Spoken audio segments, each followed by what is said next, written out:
Well, thank you, Juris.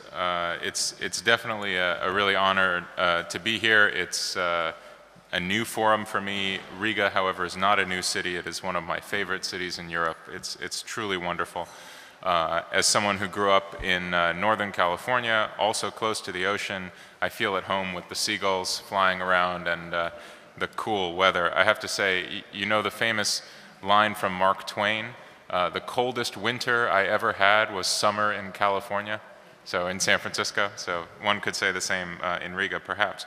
I have to offer a disclaimer because I work for a federal research institute, which is in memory of Woodrow Wilson, our 28th president, but everything I'm going to say is only personal opinion.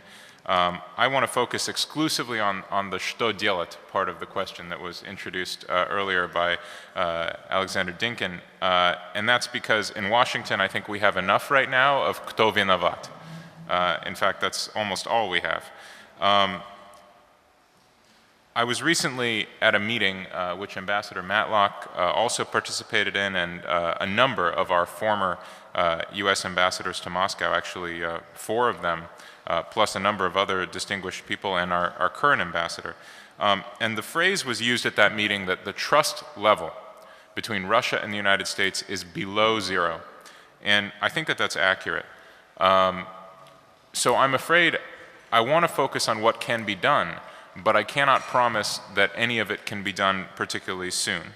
But I also want to support what Mr. Urbanovich has already said, which is that what is at stake here for the United States, for Russia, for Europe, in particular for Latvia, is really a question of survival. Ambassador Herbst said earlier that we are richer, we're safer, we're doing better than we've ever done before. That's true. But the patient is sick. And if we don't pay attention to the prescription that we know, the patient will die. So this is an urgent problem. Now, we have talked a lot in Washington and in Europe about the need for reassurance.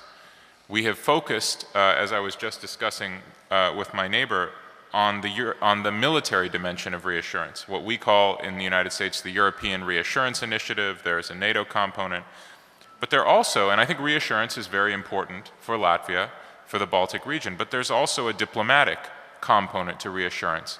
And it strikes me that the most important component to that reassurance is not the conversations that we have in closed rooms between, for example, Americans and Latvians, or Germans and Americans, or Americans and Brits, but the conversations that we have in open rooms, which are inclusive of all of us. And at the center of that conversation is going to be a question about what is possible between the United States and Russia. So let me offer, based on what I've learned in the last couple of months from interactions with very distinguished Russian and American colleagues, what I think could be an agenda for Russians and Americans whenever that relationship begins. And we understand how difficult that will be because the trust level is so low. And I'm not here to tell you that a summit is going to happen on a particular date. But I am here to tell you that there will be a summit and there will be a relationship. So what will be on the table? I think number one, as Alexei Arbatov has pointed out, the question of strategic stability is central, and if it's not, we'll learn a lesson. The US-Russia relationship is now necessary, as it has always been, for European and for global strategic stability, but it's not adequate. In other words, the United States and Russia alone will not determine whether Europe and whether the wider world are a strategically stable and, in that sense, broadly speaking, a secure place. But the place to begin is clearly with the US-Russia nuclear relationship. So the military-to-military dialogue from the highest levels, the chiefs of staff, all the way down, needs to be renewed and expanded. It's happening already, but it will happen, I think, more and more in the years ahead. The INF agreement is clearly the place to begin in terms of big picture arms control. The urgency of that cannot be overstated. And let me point out as well that the only inspections regime we have of our strategic nuclear arsenals right now is valid only until the year 2021.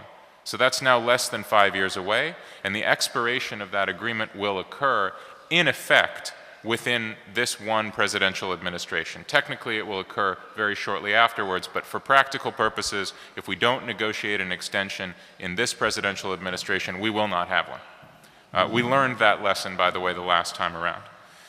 Number two, I think, is Ukraine. We've seen all the reasons why the United States has to be engaged in resolution and management of the Ukraine crisis. What exactly the solution will be, I think in terms of substance, we already know. In many ways, this reminds me of the endless Middle East peace process, where for probably 30 years, we have known basically, plus or minus, what will be the contents of a settlement between Israelis and Arabs. The problem is we have no idea of process, of sequence, of trade-offs, and political will. And we have a very similar problem around Ukraine. The Minsk framework agreements tell us basically how we're going to de-escalate and how we're going to implement a political solution. But the political will is clearly lacking, the sequence, the process is not adequate, and the agreement does not specify.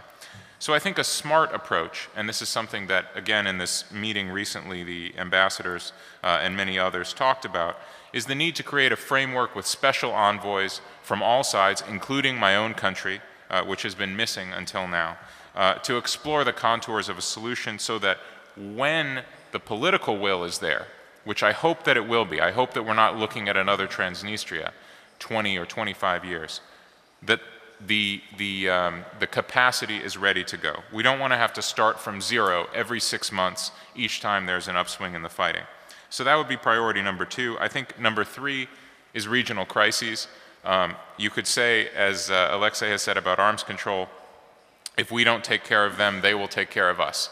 Look, you can decide that there's nothing to be done about North Korea, right? You can say, well, look, you know, Kim is going to, he's got his nuclear weapons, he's going to get his missiles, and then he will simply be, you know, another one of these rogue states. But here's the thing. The individual crises which are provoked each time there's a test, each time there's a kidnapping, each time there's a threatening exercise, these crises will immediately dominate the news cycle and they will immediately dominate the geopolitical agenda. Therefore, if we don't put them on the agenda in advance, they will take care of us, as Alexei says, even if we have limited hopes. This is another area, when you talk about transnational or global threats, whether they're nuclear, proliferation-oriented, crime, migration, terrorism, we do not alone hold the keys, Russians and Americans, and not even Russians, Americans, and Europeans. It is not sufficient. The Chinese have to be at the table, the Indians, many others. But if we don't begin ourselves, after half a century or more of process, of diplomacy, of engagement, of all of these wonderful forums, including this forum here, and the wonderful history of Riga, if we don't do it, then I'm here to guarantee you right now the Chinese won't do it. And I say that not because I'm a specialist on China, but because I know a little something about human nature, being the father of 3 children. The fourth priority, I think, is what you could call the intrinsically cooperative areas. These are areas of mutual benefit to both sides. They're easy. I mean, they're not easy, but they're self-explanatory. We cannot get to space without cooperating. We cannot manage the Arctic without cooperating. We cannot do joint scientific research without basic cooperation. Trade, I think, has been discussed, is a clear opportunity. I mean, I find this idea fascinating, just like the Arctic Sea route, the idea of an overland route between Asia and Europe. These are obviously natural joint interests. And then people to people. I worked, now more than a decade ago on the history of US, Soviet, and then US, Russian people to people exchanges. It began from a very modest point. In 1959, something called the Lacey-Zarubin Agreement was signed, and about 60 mostly young Russian, Soviet, and American scholars were able to go back and forth. And from that point, by the 1980s, we got to the point where hundreds and then thousands of Russians and Americans were studying, researching, and doing exchange programs in one another's countries. The sad fact is, the last several years has been the first time in 50 years that the overall direction of numbers of people-to-people exchanges between the United States and Russia has been down. And funding has been down, and obviously the politics is not promising. This has to be reversed. This is about war and peace, and yet it's absolutely not a question of whether we're at war or whether we're at peace. This is something we have to do no matter what. And then lastly, this is sort of item 5 for the agenda, establishing institutional channels for dialogue. Since the end of the Cold War, this is something else I've done a lot of work on, we've had at least 3 distinct institutional channels, each one of which was built up painstakingly, like this beautiful building that we sit in, and then destroyed in a moment of inattention and I would say inadequate strategic thinking. We had the Gore-Chernomyrdin Commission, then we had the Bush-Putin Strategic Dialogue, and then most recently we had the Bilateral Presidential Commission, of which I think Mrs. Toucher chaired a working group. None of the 3 exist anymore. They have all been relegated to the dustbin of history. And so let's not forget the lesson that when we build institutions, we have to continue to sustain them. Because otherwise we're going to start from zero every time. This is an appalling irresponsibility, I think, in our mutual diplomatic relations. Let me conclude by saying this.